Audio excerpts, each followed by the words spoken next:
name is Jonathan Gardner. I'm a 20-year-old decision maker, self-advocate, homeschool graduate, and cancer survivor who happens to have autism. I'm one of the official ambassadors for Operation House Call for Arthur, Massachusetts. I'm a council member of the Massachusetts Developmental Disability Council, and maybe slightly louder. If you go, yeah, a little bit louder. Slightly? Alright. And okay.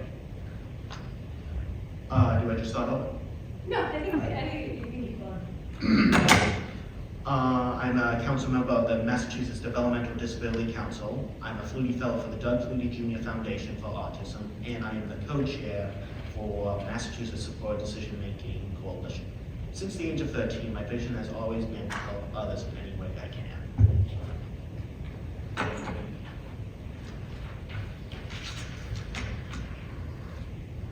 I'm the type of guy that has learned from a very young age how to turn a traumatic experience into a positive difference. Operation House Call is so very important to me because it allows me to share my experiences and hope that others can learn from it. I believe that everyone deserves to have the very best health care. I experienced a lot of different situations during, before, and after my cancer diagnosis. Some were good and some were bad. I believe everybody's life matters.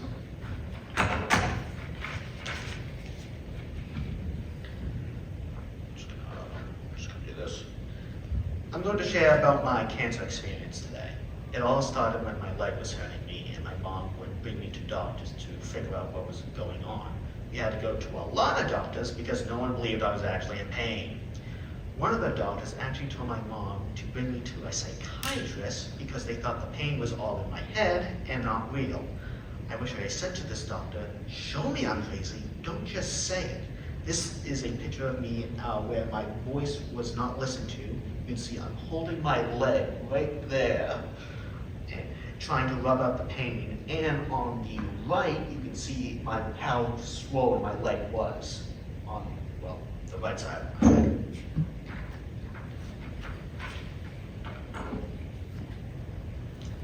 Long story short, it was not until we found a doctor who looked me right in the eyes and told me that she had no idea what was wrong with me, but was going to find out.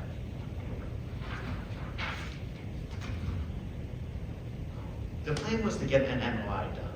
Another long story short, it took a total of 3 MRIs because the people doing the MRIs kept saying to me, it must be the loud noise, and that is why you can't sit still for the test. When I kept telling them it was my back that was painful, they kept dismissing me. I finally just said, just knock me out for this test. And then that was when I was diagnosed with Ewing sarcoma. This was me waiting for my first MRI of many. I actually would have been diagnosed almost 5 months earlier if my voice was listened to. There was just too much focus on the fact that I was autistic over me being a person in pain. Pictured here is one of my chemo nurses who really took the time to know about me as a person. She brought me this Cookie Monster cancer cap for my bald head just to make me smile. Next, I met my medical team with my mom and dad. That was interesting because my mom had to convince everyone at MGH that she and my dad were not just my parents, but my support people, and that information was going to be given to me in a different way so that I could process the information better. I was 18 and I was diagnosed and was practicing support decision making, which is an alternative to guardianship. This is my incredible medical team right there, which you will hear about later or right now, I don't remember. I want to tell you about support decision making, or SDM, which along with other amazing advocates will be testified for in September and hope it becomes law. Support decision making is an alternative to guardianship, but the person picks a group of people they trust to help them make decisions. I'm a decision maker in my life. I have used support decision making in my fight against cancer, my mental health, and in most aspects of my life today. I started by choosing my supporters. I choose the people who would help me with different parts of my life. Because support decision making lets me keep my rights. I can change my own plan as my needs and life change over time. I'm the one in control of my life, not a judge or a guardian. When I got cancer, I was already using support decision-making in my life. There was pushback at the beginning from the hospital, but my mom advocated, and then my medical team was open-minded to treat me in the way that was best for me. When support decision-making becomes law, hospitals will be required to respect support decision-making as a way of accommodating people with disabilities. One way I used support decision-making during my cancer journey was when we first began working with my oncologist. Sorry about that. I told my doctor that I wanted to leave the room while he was talking. I told him that my mom would break down the information for me. From there, my doctor explained things to my mom and dad, and then I came back in the room with the doctor there to guide my mom. She was able to break down the information for me and help me process it all.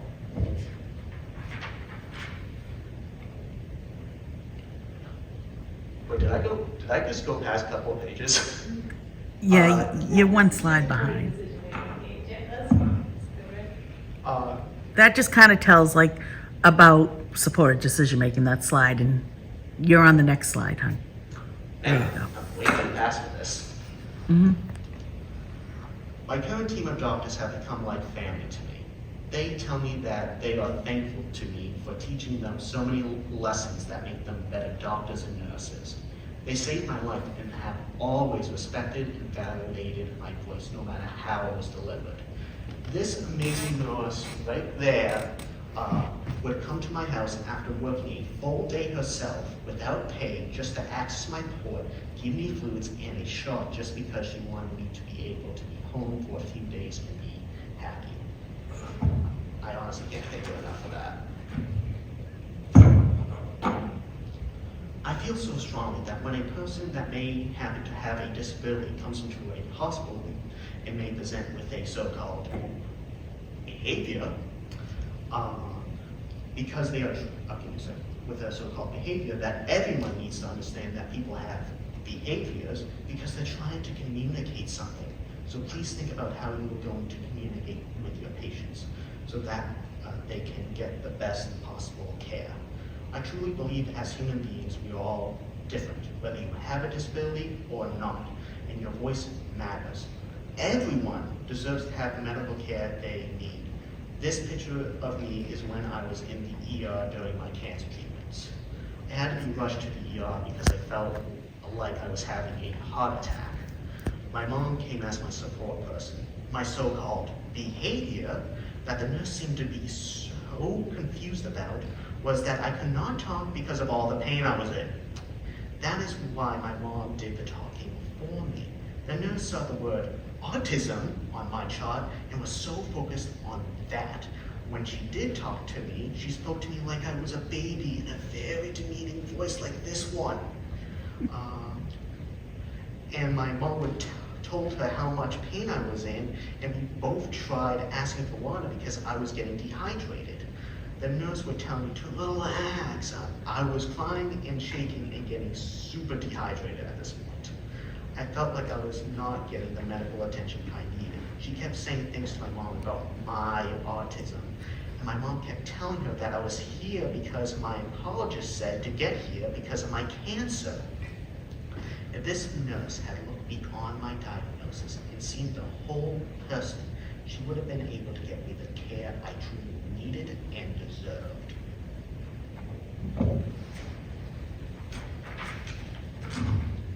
Making connections, listening to your patient's voice, respecting your patients, receiving ways of receiving information. This all makes a huge difference and can be life-saving. All these pictures show some of the ways my medical team that treated me got to know me, connect with me, and took care of me. I'm ready to accept my new normal and find some joy in every day, even if it's just playing a game or watching something. I feel like things happen for a reason. I want to thank you all for being here today. I hope you take away from my story the importance of the connections that can be made between medical professionals and their patients. As far as I'm concerned, my medical team is like family to me. They have told me that they will be part of my life long and care and will always be there for me. I want to thank you all for all you do and will continue to do to make a positive difference. Feel free to ask me any questions.